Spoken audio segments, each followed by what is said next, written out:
Hello everyone, আমি সুস্মিতা। আমার আরও একটা নতুন ব্লগে তোমাদের সবাইকে অনেক অনেক স্বাগত। ঘড়িতে এখন বাজে সকাল 7:30, আর 7:30 মানেই হচ্ছে টি টাইম। যেদিনকে আমার স্কুল থাকে সেদিনকেও তাই, আর আজ আমার স্কুল নেই কারণ আজ সানডে, আর আজকেও কিন্তু একই ব্যাপার। এই দুধ চায়ের হ্যাবিটটা কোনোভাবেই ছাড়তে পারছি না। কি করা যায় বলো তো? ডায়েটিশিয়ান বলছে যে ওয়েট কমানোর জন্য আগে এই দুধ চাটা, আর এই যে বিস্কুটটা দেখছো, এটা তো একদম ডাক্তারের চোখের বিষ। ডাক্তার বলছে, বারণ করছে, এটা খাওয়া যাবে না, কিন্তু লোভ সামলানো যায় না। আর আজকে ব্রেকফাস্টে বানাবো হচ্ছে একটা সিম্পল, একদম সিম্পল হচ্ছে স্যান্ডউইচ। আর তার জন্য প্রথমে পেঁয়াজ, ক্যাপসিকাম আর অল্প একটু টমেটোকে কড়াইয়ের মধ্যে একটু ভেজে নিয়ে তারপরে সেটাকে এই পাউরুটির মধ্যে দিয়ে দিয়েছি। অবশ্যই পাউরুটিটা সেঁকা ছিল, তাতে দিয়ে দিলাম খানিকটা মেয়োনিজ আর একটু চিলি সস, সঙ্গে একটু শেজওয়ান সসও দিয়েছি, কারণ শেজওয়ান সসের স্বাদটা একদম অন্যরকম। যাক, একদমই তিনজনের জন্য আমাদের ব্রেকফাস্ট রেডি। এটাকে আরও একবার এইটার মধ্যে বসিয়ে খাওয়া দাওয়া কমপ্লিট করে ফেললাম। আর তারপরে রবিবার মানেই হচ্ছে আমার এই যে ভালোবাসার লোকগুলোর প্রতি আরও একটু ভালোবাসা দেখানো। মায়ের বাড়ি থেকে এনেছিলাম বেশ কিছু নয়নতারার চারা, সেগুলোকে এই ছোট্ট ছোট্ট বোতল কাটিংয়ের মধ্যে লাগিয়েছিলাম, কিন্তু প্রুনিং করাটা বাকি ছিল। আজ প্রুনিংও করে নিলাম। প্রুনিংটা কেমন সেটা তোমরা আরেকবার আমার শর্টসে দেখে নিও, মাথা কাটা আর কি। আর আজ রান্না হবে বিরিয়ানি, বুঝেছো? প্রচুর চাপ, তাই জন্য প্রথমেই গরম মশলাগুলোকে শুকনো খোলায় ভেজে নিলাম। কড়াইতে তেল দিয়ে দিয়েছি 1 চামচ ঘিও। আর এদিকে আমার পেঁয়াজ কেটে একেবারে রেডি।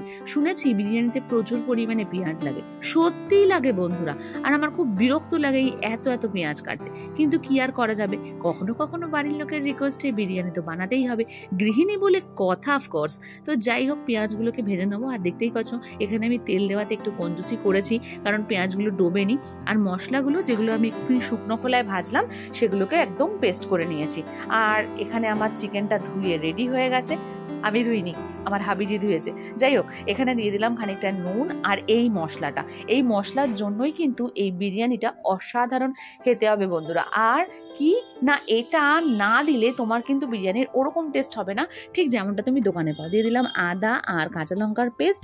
আর এরপরে এখানে দিয়ে দিলাম একটা জায়ফলকে গ্রেট করে। এখানে আমার পেঁয়াজটা ভাজা এখনও চলছে, এখনও ভাজা হচ্ছে না। এত পেঁয়াজ, কত গ্যাস যে পুড়বে তার কোনো ঠিক ঠিকানা নেই। খুব রাগ হচ্ছে পেঁয়াজটা ভাজতে।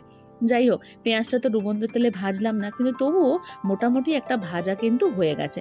আর এরপরেই তুলে নেবো, নাহলে আবার পেঁয়াজটা একটু বেশি ভাজা হয়ে যাবে। আর ছেঁকে নেওয়ার পরে দেখছি তেলগুলো তো ছাড়তেই চাইছে না, ভয়ানক তেল এর মধ্যে। তো এই গরম গরম পেঁয়াজগুলোই এর মধ্যে দিয়ে দিলাম, দিয়ে খানিকটা তেল, আরও খানিকটা গরম মশলার গুঁড়ো এর মধ্যে দিয়ে দিলাম। দিয়ে এবার এটাকে কি ভালো করে হাত দিয়ে বন্ধুরা মাখতে হবে। দিয়ে দিলাম খানিকটা কাশ্মীরি লঙ্কার গুঁড়ো আর হলুদ। আর এবারে এতে দিয়ে দেবো হচ্ছে খানিকটা ধনে পাতা কুচি আর পুদিনা পাতা কুচি। পুদিনা পাতার গন্ধটা বন্ধুরা একদম বিরিয়ানির যখন তুমি লাস্ট গ্রাসটা নেবে না, ততক্ষণ পর্যন্ত পাবে। পুদিনা পাতার স্মেলটা এতটাই মানে কি বলবো, এতটাই প্রবল। তো যাই হোক, আমি এখানে লেবুটা দিতে ভুলে গেছিলাম, তাই এই হাতেই লেবুটাকে ভালো করে নিংড়ে নিচ্ছি। আর আবার লেবু আনতেও আমি ভুলে গিয়েছিলাম, তাই ফ্রিজের মধ্যে একটা আধকাটা লেবু ছিল, যদিও এখানে একটা গোটা লেবু দিলে ভালো হতো, কারণ মাংসের পরিমাণটা প্রায় 1.5 কেজি মতো। তো এখানে ভালো করে এটাকে ম্যারিনেট করে আমি কিন্তু স্নান করতে চলে যাব, মানে যতক্ষণ ম্যারিনেট হবে ততক্ষণই ভালো। আর এই যে লেগ পিস ছাড়া তো বাবু খাওয়া হবে না, তো পিসগুলো দেখে বুঝতেই পারছো পিসগুলো কিন্তু আমি মিডিয়াম সাইজে নিয়েছি। বিরিয়ানিতে সাধারণত অনেক বড় বড় পিস থাকে, কিন্তু যেহেতু আমি আগে চিকেনটা রান্না করে তারপরে বিরিয়ানিটা করব, সেই জন্য কিন্তু পিসগুলো আমার মিডিয়াম সাইজের। আর আমার বড় বড় পিস রান্না করতে বড্ড সমস্যা হয়। তো এখানে না এত ভালো করে মাখার পর যেন মনে হচ্ছিল কাঁচাই খাওয়া যাবে, এত ভয়ানক সুন্দর একটা গন্ধ আসছিল। তো এখানে আমার তেল গরম হয়ে গেছে, আমি স্নান সেরে চলেও এসেছি। আর এবারে আমি মাংসগুলোকে কিন্তু তোমরা দেখতেই পাচ্ছ তেলের মধ্যে কিন্তু ভেজে নেবো। আর এখানে কোনো কিছুই ফোড়ন টোড়ন দেওয়ার একেবারে দরকার নেই, কারণ এতে গরম মশলা গুঁড়ো আছে, এতে শুকনো লঙ্কা আছে, তেজপাতা আছে, জিরে আছে, মৌরি আছে, এভরিথিং আছে, যেটা তোমরা প্রথমেই যখন আমি শুকনো খোলায় ভাজছিলাম তখন দেখতে পেয়েছো। আর এতে আমি দিয়ে দিলাম খানিকটা ফ্যাটানো দই। এতে আমি 1 ফোঁটাও জল ইউজ করব না, মাংস থেকেই কতটা জল বেরিয়েছে দেখো, কারণ এর মধ্যে পেঁয়াজ ভাজাও আছে।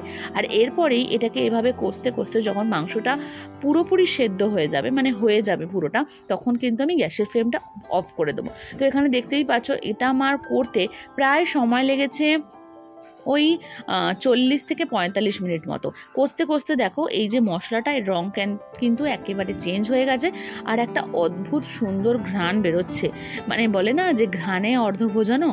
তো এখানে আমার আরও খানিকটা পেঁয়াজ ভাজা রয়েছে, ডিম রয়েছে, যেগুলো আমি কিন্তু বিরিয়ানিতে সাজাবো বলে রেখে দিয়েছি।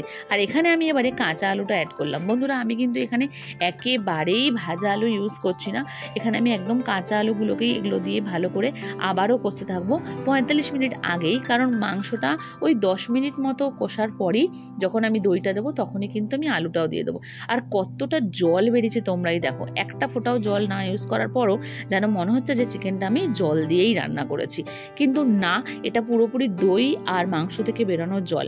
তো এটা খানিকক্ষণ ঢেকে রাখার পর এদিকে আমার জল গরম হয়ে গেছে, আর জলটা গরম হয়ে যাওয়ার পর আমি ধনেপাতা কুচি, পুদিনা পাতা, কাঁচা লঙ্কা, জিরে আর খানিকটা গরম মশলা, নুন, এগুলো আমি সবই জলের মধ্যে দিয়ে দেবো, কারণ এতে আমি এবার দেবো আমার ধুয়ে রাখা চাল, যেটা আমি 1 ঘন্টা মতো ভিজিয়ে রেখেছিলাম, যেটাকে বিরিয়ানির চাল বলে আর কি। তো এক্ষেত্রে আমি লুজ চাল ইউজ করি, লুজ চালের মধ্যে যেটার দাম একটু বেশি সেটাই ইউজ করি, কিন্তু প্যাকেট চাল ইউজ করি না। কেন জানি না, আমার প্যাকেট চালে ফ্রায়েড রাইস কিংবা বিরিয়ানি কোনোটাই ভালো হয় না। আর আমার কাছে চ্যাটকা হাঁড়ি নেই, এরকম একটা গোল হাঁড়ি আছে, কিন্তু পরিমাণটা করে দেখলাম যে একটু বেশি হয়ে গেছে, তাই দুটো জায়গাতেই কিন্তু এভাবে বসিয়ে দিয়েছি, অর্ধেকটা কড়াইতে আর অর্ধেকটা এরকম হাঁড়িতে। আর এবারে আমি এটাকে আধ ঘন্টার জন্য রেখে দেবো। আধ ঘন্টা হয়ে যাওয়ার পর দেখো এখানে আমি তো আটা দিয়ে ওই মুখটা এঁটে রেখেছিলাম, তো এখানে আমার বিরিয়ানি পুরোপুরি রেডি। আর আমি না পুরো ক্লান্ত হয়ে গেছি, তাই ভিডিও আর করতে ইচ্ছা হচ্ছিল না, কিন্তু তবুও তোমাদের সঙ্গে শেয়ার করব বলে হাজব্যান্ডজিকে বললাম এবার বিরিয়ানিটা তুমিই বার করো, আমি আর পাচ্ছি না। খেয়ে ছেলে বলল অসাধারণ হয়েছে, যিনি আমার সার্টিফিকেট দাতা মানে আমার ছেলে। অন্যরা কে কী বলবে সেটা তো পরের কথা, প্রথম আমার জিজ্ঞাসা করতে হয় আমার পুত্রকে। যদি পুত্র বলে হ্যাঁ এটা ঠিক আছে, তার মানে বুঝে নিতে হবে ইটস টোটালি পারফেক্ট, কারণ ও ছোটো হলেও ওর এই স্বাদ বোঝার ক্ষমতাটা বিশাল, বলতে পারো খানিকটা আমার মতো। তো বিরিয়ানিটা ভালো হয়েছে এটা ভেবে যেন মনে হলো আমার ঘামগুলো, এতটা পরিশ্রম টোটালটাই সাফল্য লাভ করলো, যে না অন্তত ওদের মন আমি ভরাতে পেরেছি। আর পুদিনা পাতাটা না বন্ধুরা আরেকটু কম দেওয়াটা আমার উচিত ছিল, কারণ পুদিনা পাতার গন্ধ যারা পছন্দ করেন না, যেমন আমার মা খেয়ে বললো যে পুদিনা পাতার গন্ধটা একটু কম হলে ভালো হতো। যারা পুদিনা পাতা পছন্দ করেন তাদের জন্য তো এই পরিমাণটা ঠিক আছে, ওই 2-3টে ডাল, কিন্তু যারা কম পছন্দ করে তাদের জন্য একটা ডালই এনাফ। আর বিরিয়ানি টিরিয়ানি খেয়ে পেট তো একদম ভর্তি, কিন্তু সন্ধেবেলা একটু না বেরোলেই নয়, রবিবার বলে কথা। তো বেরিয়ে পড়েছিলাম আমাদেরই এলাকায়।